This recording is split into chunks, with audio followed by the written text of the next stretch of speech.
ನಮಸ್ಕಾರ. ಇವತ್ತಿನ ಈ ಜಗತ್ತು ಕ್ಷಣಕ್ಷಣಕ್ಕೂ ಬದಲಾಗ್ತಿದೆ, ಜೊತೆಗೆ ಹೊಸ ಹೊಸ ಸವಾಲುಗಳು ಹುಟ್ಕೊಳ್ತಿವೆ. ಹಾಗಾದ್ರೆ ಈ 21ನೇ ಶತಮಾನದ ಸವಾಲುಗಳನ್ನ ಎದುರಿಸೋಕೆ ನಮ್ಮ ಭಾರತದ ರಕ್ಷಣಾ ಪಡೆಗಳು ಹೇಗೆ ಸಿದ್ಧವಾಗ್ತಿವೆ? ತಂತ್ರಜ್ಞಾನ, ಜಾಗತಿಕ ಮೈತ್ರಿಗರು ಮತ್ತು ನಮ್ಮದೇ ಆದ ಸ್ವದೇಶಿ ಶಕ್ತಿಯ ಮೂಲಕ ನಡೀತಿರೋ ಈ ದೊಡ್ಡ ಬದಲಾವಣೆಯನ್ನ ಇವತ್ತು ನೋಡೋಣ. ಹಾಗಿದ್ರೆ ಈ 21ನೇ ಶತಮಾನದ ಬೆದರಿಕೆಗಳಿಗೆ ಉತ್ತರ ಆದ್ರೂ ಏನು?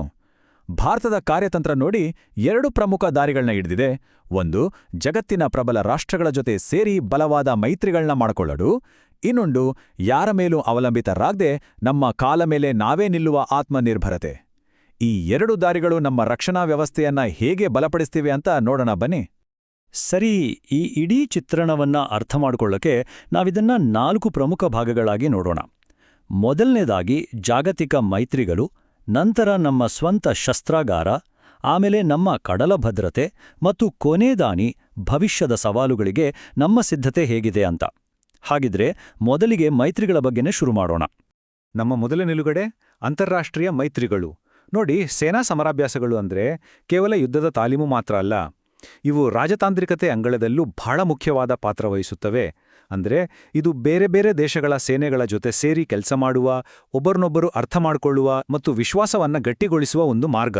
ಭಾರತದ ಅಂತಾರಾಷ್ಟ್ರೀಯ ರಕ್ಷಣಾ ಸಹಕಾರ ಎಷ್ಟು ವೈವಿಧ್ಯಮಯವಾಗಿದೆ ಅಂತ ಈ ಪಟ್ಟಿ ನೋಡಿದ್ರೆ ಗೊತ್ತಾಗುತ್ತೆ. ಉದಾಹರಣೆಗೆ, ಮಲೇಷ್ಯಾ ಜೊತೆಗಿನ ಹರಿಮೌ ಶಕ್ತಿ ಅರಣ್ಯ ಯುದ್ಧದ ತಂತ್ರಗಳ ಮೇಲೆ ಗಮನ ಹರಿಸಿದ್ರೆ, ಅಮೆರಿಕ ಜೊತೆಗಿನ ಯುದ್ಧ ಅಭ್ಯಾಸ ಇದೆಯಲ್ಲ, ಅದು ಹಿಮಾಲಯದಂತಹ ಎತ್ತರದ ಪ್ರದೇಶಗಳಲ್ಲಿ ಹೇಗೆ ಹೋರಾಡಬೇಕು ಅನ್ನೋದ್ರ ಮೇಲೆ ಕೇಂದ್ರೀಕರಿಸುತ್ತೆ. ಅಂದ್ರೆ ಪ್ರತಿಯೊಂದು ಸಮರಾಭ್ಯಾಸಕ್ಕೂ ಒಂದು ನಿರ್ದಿಷ್ಟ ಗುರಿ ಇದೆ. 2 ದೇಶಗಳ ನಡುವಿನ ಅಭ್ಯಾಸಗಳನ್ನು ಬಿಟ್ಟು ಈಗ ಬಹುರಾಷ್ಟ್ರೀಯ ಶಕ್ತಿ ಪ್ರದರ್ಶನದ ಕಡೆ ನೋಡೋಣ. ಅದೇ ಮಲಬಾರ್ ಸಮರಾಭ್ಯಾಸ. ಇದು ಕ್ವಾಡ್ ಮೈತ್ರಿಕೂಟದ ಅಂದ್ರೆ ಭಾರತ, ಅಮೆರಿಕ, ಜಪಾನ್ ಮತ್ತು ಆಸ್ಟ್ರೇಲಿಯಾದ ನೌಕಾಪಡೆಗಳ ಒಕ್ಕೂಟ. ಇಂಡೋ ಪೆಸಿಫಿಕ್ ಪ್ರದೇಶದಲ್ಲಿ ಶಾಂತಿ ಮತ್ತು ಸುರಕ್ಷತೆಯನ್ನ ಕಾಪಾಡೋದು ಇದರ ಮುಖ್ಯ ಉದ್ದೇಶ. ಇದು ಭಾರತದ ಬದ್ಧತೆಯನ್ನ ಸ್ಪಷ್ಟವಾಗಿ ತೋರಿಸುತ್ತೆ. ಸರಿ, ಈಗ ನಾವು ಮೈತ್ರಿಗಳಿಂದ ಆತ್ಮನಿರ್ಭರತೆಯ ಕಡೆಗೆ ಸಾಗೋಣ. ಇಲ್ಲಿ ಮುಖ್ಯ ಪಾತ್ರ ವಹಿಸೋದೇ ನಮ್ಮ ರಕ್ಷಣಾ ಸಂಶೋಧನೆ ಮತ್ತು ಅಭಿವೃದ್ಧಿ ಸಂಸ್ಥೆ ಅಂದ್ರೆ DRDO. ಭಾರತವನ್ನ ತಂತ್ರಜ್ಞಾನದಲ್ಲಿ ಸ್ವಾವಲಂಬಿ ಮಾಡೋ ಕನಸನ್ನ ನನಸು ಮಾಡ್ತಿರೋದೇ ಈ ಸಂಸ್ಥೆ. DRDO ಸಾಧನೆಗಳನ್ನು ಅರ್ಥ ಮಾಡ್ಕೊಳ್ಳೋಕ್ ಮೊದಲು ಒಂದು ಮೂಲಭೂತ ವಿಷಯ ತಿಳ್ಕೊಳ್ಳೋಣ. ಬ್ಯಾಲಿಸ್ಟಿಕ್ ಮಿಸೈಲ್ ಅಂದ್ರೆ ಒಂದು ಕಲ್ಲನ್ನ ಆಕಾಶಕ್ಕೆ ಎಸೆದ ಹಾಗೆ. ಅದು ಮೇಲಕ್ಕೆ ಹೋಗಿ ಒಂದು ಕಮಾನಿನ ಆಕಾರದಲ್ಲಿ ಗುರಿಯ ಮೇಲೆ ಬೀಳುತ್ತೆ. ಆದರೆ ಕ್ರೂಸ್ ಮಿಸೈಲ್ ಇದೆಯಲ್ಲ, ಅದು ಒಂದು ಚಿಕ್ಕ ವಿಮಾನದ ಹಾಗೆ, ನೆಲಕ್ಕೆ ಹತ್ರದಲ್ಲೇ ಹಾರುತ್ತಾ ಬೇಕಾದ ಹಾಗೆ ದಿಕ್ಕು ಬದಲಾಯಿಸ್ಕೊಂಡು ಹೋಗ್ಬಲ್ಲದು. ಈ ವ್ಯತ್ಯಾಸವನ್ನ ನೆನ್ಪಿಟ್ಕೊಳ್ಳಿ. DRDOದ ಕೆಲವು ಅದ್ಭುತ ಸಾಧನೆಗಳನ್ನು ನೋಡಿ. ಅಗ್ನಿ ಮತ್ತು ಪೃಥ್ವಿ ಸರಣಿಗಳು ಭಾರತದ ಬ್ಯಾಲಿಸ್ಟಿಕ್ ಕ್ಷಿಪಣಿ ಸಾಮರ್ಥ್ಯದ ಬೆನ್ನೆಲುಬು. ಆಕಾಶ್ ನೆಕ್ಸ್ಟ್ ಜೆನ್ ನಮ್ಮ ವಾಯು ರಕ್ಷಣೆಯನ್ನ ಬಲಪಡಿಸಿದೆ. ಇನ್ನು ಅಸ್ತ್ರ ಕ್ಷಿಪಣಿ ಅಂತೂ ನಮ್ಮ ಯುದ್ಧ ವಿಮಾನಗಳಿಗೆ ಕಣ್ಣಿಗೆ ಕಾಣಿಸಿದಷ್ಟು ದೂರದಲ್ಲಿರೋ ಶತ್ರುಗಳನ್ನ ಹೊಡೆದುರುಳಿಸೋ ಶಕ್ತಿ ಕೊಟ್ಟಿದೆ. ಇದೆಲ್ಲವೂ ನಮ್ಮ ಸ್ವದೇಶಿ ತಂತ್ರಜ್ಞಾನದ ಹೆಗ್ಗಳಿಕೆ. ಇದರಲ್ಲಿ ನಿಜಕ್ಕೂ ಕುತೂಹಲಕಾರಿ ಅಂದ್ರೆ ಮಿಷನ್ ಸುದರ್ಶನ ಚಕ್ರ. ಈ ಹೆಸರು ಕೇಳಿದ್ರನೇ ಒಂದು ಶಕ್ತಿ ಅನ್ಸುತ್ತೆ ಅಲ್ವಾ? ಇದು ಒಂದೇ ಒಂದು ಕ್ಷಿಪಣಿಯಲ್ಲ, ಬದಲಿಗೆ ಇದೊಂದು ಸಂಪೂರ್ಣ ರಕ್ಷಣಾ ವ್ಯವಸ್ಥೆ. ಒಂದು ರೀತಿಯ 3 ಪದರದ ಕೋಟೆ ಇದ್ದಾಗೆ. ವೇಗದ ಡ್ರೋನ್ಗಳು, UAVಗಳು ಯಾವುದೇ ಬರಲಿ, ಅವುಗಳನ್ನ ಪತ್ತೆ ಹಚ್ಚಿ ಹೊಡೆದುಳಿಸೋ ಸಾಮರ್ಥ್ಯ ಇದಕ್ಕಿದೆ. ನೋಡಿ, DRDO ಅಂದ್ರೆ ಬರೀ ಶಸ್ತ್ರಾಸ್ತ್ರಗಳು ಮಾತ್ರ ಅಲ್ಲ. ಸ್ವದೇಶ್ ಅನ್ನೋ ಈ ಸಾಧನ ಅದಕ್ಕೊಂದು ಅತ್ಯುತ್ತಮ ಉದಾಹರಣೆ. ಇದು ಸಮುದ್ರದ ಉಪ್ಪು ನೀರನ್ನ ಶುದ್ಧ ಕುಡಿಯೋ ನೀರಾಗಿ ಬದಲಾಯಿಸುತ್ತೆ. ಯೋಚನೆ ಮಾಡಿ, ದೂರದ ಕರಾವಳಿ ಪ್ರದೇಶಗಳಲ್ಲಿರೋ ನಮ್ಮ ಸೈನಿಕರಿಗೆ ಇದು ಎಂತಹ ದೊಡ್ಡ ವರದಾನ. ಸರಿ, ಭೂಮಿ ಮತ್ತು ಆಕಾಶದ ರಕ್ಷಣೆ ಆಯಿತು. ಈಗ ನಮ್ಮ ಗಮನವನ್ನ ಭಾರತದ ವಿಶಾಲವಾದ ಸಮುದ್ರದ ಗಡಿಗಳ ಕಡೆಗೆ ಹರಿಸೋಣ. ಯಾಕಂದ್ರೆ ನಮ್ಮ ವ್ಯಾಪಾರ ಮತ್ತು ಭದ್ರತೆಗೆ ಸಾಗರಗಳನ್ನ ಸುರಕ್ಷಿತವಾಗಿಡೋದು ಬಹಳ ಮುಖ್ಯ. ಪ್ರಾಜೆಕ್ಟ್ 17A ಇದು ನಮ್ಮ ಹಡಗು ನಿರ್ಮಾಣದಲ್ಲಿ ಒಂದು ಕ್ರಾಂತಿಕಾರಿ ಹೆಜ್ಜೆ.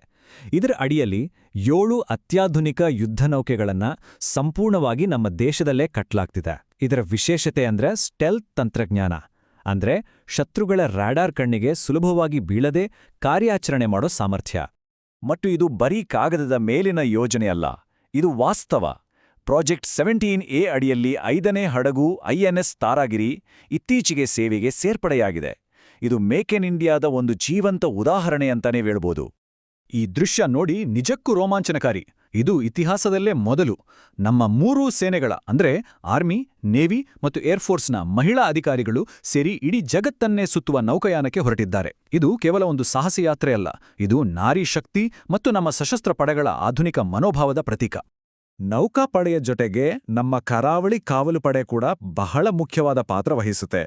ಅವರನ್ನ ನಮ್ಮ ಸಮುದ್ರ ಗಡಿಯ ಮೊದಲ ಕಾವಲುಗಾರರು ಅಂತಾನೆ ಹೇಳ್ಬೋದು. ಕಳ್ಳ ಸಾಗಣೆ ತಡೆಯೋದು, ಮಾಲಿನ್ಯ ನಿಯಂತ್ರಣ ಮಾಡೋದು, ಕರಾವಳಿ ಭದ್ರತೆ ನೋಡ್ಕೊಳ್ಳೋದು, ಹೀಗೆ ಇವರ ಜವಾಬ್ದಾರಿಗಳು ಹಲವು. ಸರಿ, ಇಲ್ಲಿಯವರೆಗೂ ನಾವು ವರ್ತಮಾನದ ಬಗ್ಗೆ ನೋಡಿದ್ವಿ. ಈಗ ಕೊನೆಯದಾಗಿ ಭವಿಷ್ಯದತ್ತ ಒಂದು ನೋಟ ಆರಿಸೋಣ. ಮುಂದಿನ ತಲೆಮಾರಿನ ಸವಾಲುಗಳಿಗೆ ನಮ್ಮ ಸೇನೆ ಹೇಗೆ ಸಿದ್ಧವಾಗ್ತಿದೆ? ಕ್ವಾಂಟಮ್ ತಂತ್ರಜ್ಞಾನ ಇದು ಮುಂದಿನ ಜಗತ್ತನ್ನೇ ಬದಲಾಯಿಸೋ ಶಕ್ತಿ ಇರುವಂಥದ್ದು.